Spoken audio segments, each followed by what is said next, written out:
Hello. So I am going to do a little demonstration on how we cut the perfect block. In this case, we need a block that's only a foot in length. So I'm going to take my tape measure, put it on the end, lay it down like that.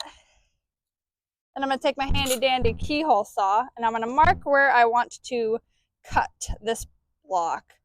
So I want it right there at 1 foot 12 inches. So I'm going to put that there.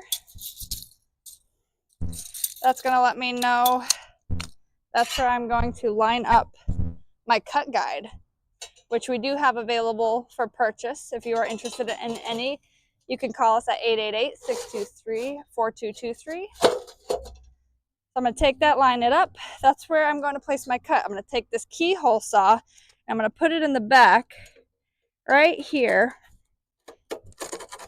Stab it in there, and that's going to help me keep the guide in place so it doesn't shift out of my location.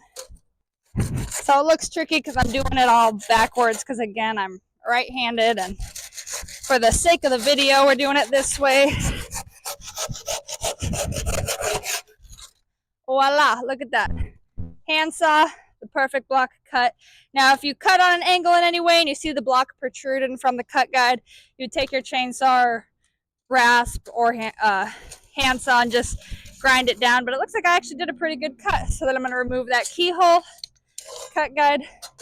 There's my 1 foot section of the block. Pretty good, huh? I hope you guys have a wonderful day.